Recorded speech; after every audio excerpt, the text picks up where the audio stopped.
आज से करीब 200-250 साल जब पीछे चले जाएंगे, 300 वर्ष, तो भारत पे जो है मुगलों का जो है शासन होता था। उस समय भारत में जो है हजारों मंदिरें तोड़ दी गई और उस जगह पे कुछ इमारतें बना दी गई, कभी मस्जिदें बना दी गई। इसको लेकर के सदियों से एक विवाद चल आ रहा है। 352 वर्ष बाद कल काशी का फिर से एक बार जीर्णोद्धार हुआ, प्रधानमंत्री नरेंद्र मोदी के हाथों। काशी कॉरिडोर का जो संकल्प प्रधानमंत्री नरेंद्र मोदी ने वर्ष 2014 में लिया था, कल उसकी जो है उद्घाटन प्रधानमंत्री नरेंद्र मोदी और उत्तर प्रदेश के जो मुख्यमंत्री योगी आदित्यनाथ ने किया। इसके साथ ही तमाम भाजपा शासित प्रदेश के जो मुख्यमंत्री थे, वो तमाम नेता, तमाम मुख्यमंत्री जो वहाँ पे मौजूद थे। बड़ा भव्य रंगारंग कार्यक्रम हुआ। उसके बाद गंगा आरती भी हुई और प्रधानमंत्री नरेंद्र मोदी ने बाबा काल भैरव की आरती की, गंगा में स्नान किया और बाबा काशी विश्वनाथ की पूजा अर्चना कर उस कॉरिडोर का उद्घाटन किया। इसी विषय पर आइए बात करते हैं भाटपाड़ा के विधायक पवन सिंह से। सर, 352 वर्षों बाद करीब करीब जो है काशी का फिर से एक बार जीर्णोद्धार हुआ, तो कैसे देखते हैं इस चीज़ों को? ये तो हम लोग के लिए बहुत गौरव और बहुत प्राउड की बात है, लेकिन दुख ये लगता है कि इतना साल बीतने के बाद ये चीज़ हुआ। लेकिन चलिए, बोलते हैं जहाँ से शुरू करें वहीं सवेरा है। तो अगर शुरुआत इतनी अच्छी हो रही है और हमारे माननीय प्रधानमंत्री जी अगर इसमें अपना योगदान कर पा रहे हैं और हम लोग उसमें थोड़ा बहुत उससे जुड़े हुए हैं, तो हमें गर्व महसूस होना चाहिए। क्योंकि कुछ टाइम आगे आप देखे थे कि ऐसे बहुत सारे जगहों पे हमारी जो नए नए जगह पे जी। मतलब हमारे जो धर्म से रिलेटेड जो चीज़ें होती हैं, डेवलपमेंट हो रहा है। और देखिए, सिर्फ धर्म की बात नहीं है, आज जो वहाँ डेवलपमेंट हुआ उसके वजह से आप सोच सकते हैं कितने लोग बनारस में विज़िट करते हैं, कितने फॉरेनर्स आते हैं वहाँ विज़िट करते हैं। तो इससे ऑटोमेटिकली वहाँ का जो डेवलपमेंट है, वहाँ का जो रेवेन्यू है वो बढ़ जाती है।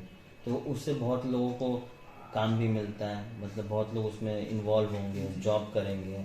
तो उनसे उनका भी घर का या उनकी मतलब सोसाइटी का वो जो डेवलपमेंट ऑटोमेटिकली बढ़ जाता है। आज अगर मान लीजिए वेस्ट बंगाल में भी हमारा बहुत ज़्यादा टूरिज़्म को लेकर अगर आप देखिए, बहुत ऐसी जगह हैं जहाँ टूरिज़्म के लिए लोग आते हैं, मतलब दर्शन करने आते हैं।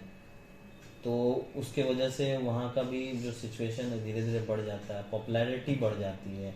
लोग आपके धर्म, आपके जो कल्चर है, आपकी जो मतलब जो हेरिटेज है, उससे जुड़ते हैं लोग। तो इससे जुड़ने से बाहर वालों को भी पता चलता है कि हमारा जो इतना पुराना जो कल्चर है, इतना पुराना जो हमारा ट्रेडिशन, इतना पुराना हमारा जो धर्म है, ये कितना महान है। तो ये जब तक लोग नहीं, हम लोग तो जानते हैं, हम और आप जानते हैं, लेकिन जो नए लोग हैं जो इसको नहीं जानते हैं, जो बाहर के अच्छा, लोग हैं, पहले भारत में जो है ताजमहल होती थी। यदि विदेशों से कोई लोग आते थे तो उन्हें घुरा फिरा करके एक ही स्थान पे ले जाते थे ताजमहल दिखाने के लिए।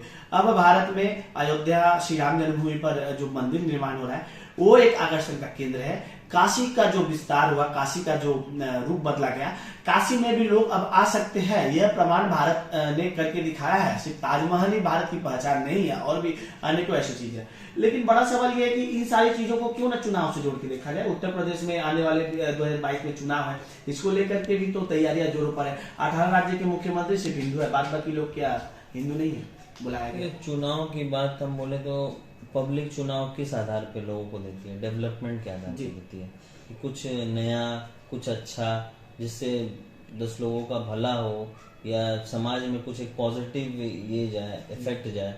तो अगर ये चीज़ जो काशी में कल जो हुआ, जिसके वजह से आप देखें कि बहुत ज़्यादा लोग की एक मतलब उसको वहाँ जाना, एक प्रधानमंत्री एक देश के हमारे हैं, उनका जाना मेन वजह वो नहीं था कि काशी में उनको ये मतलब पूजा करना है। ये मेन उनके जाने से कितनी जो मीडिया थी उस चीज़ों को कैप्चर की, और वो कैप्चर करने के बाद कितने देश विदेश के लोग उस चीज़ को देखने के बाद वो लोग वहाँ जाएंगे, विजिट करेंगे। तो ऑटोमेटिकली आप सोच रहे हैं कितना ज़्यादा वहाँ मतलब ऑटोमेटिकली अपॉर्चुनिटी कितने वहाँ के लोगों को मिलेगी, काम के आधार मतलब काम कितना लोगों को काम करने को मिलेगा। तो कहीं ना कहीं लोगों का अच्छा हो रहा है। तो अगर अच्छा होगा लोगों का तो लोग क्यों नहीं इलेक्शन से जोड़ना भी चाहिए, और इलेक्शन में उस चीज़ को इन्वॉल्व भी रखना चाहिए कि हाँ, मोदी जी के माध्यम से इतना यूपी में डेवलपमेंट हो रही है, इतना जगह पे काम हो रहा है, तो भैया आप ये सरकार को वोट देना हमारे लिए सही है। अच्छा, डेवलपमेंट के साथ साथ जो है उत्तर प्रदेश के उप मुख्यमंत्री केशव प्रसाद मौर्य कहते हैं कि अयोध्या और काशी तो हो गया, मथुरा की बारी है, यानी कि सीधे सीधे मथुरा में जो श्री कृष्ण जन्मभूमि के पास जो मस्जिद है उसकी तरफ इशारा है।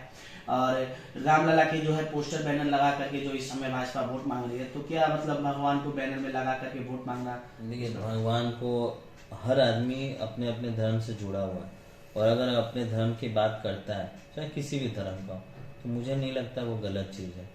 तो हम अगर धर्म से बात करते हैं तो उस जगह पे राजनीति की बातें क्यों आने लगती है?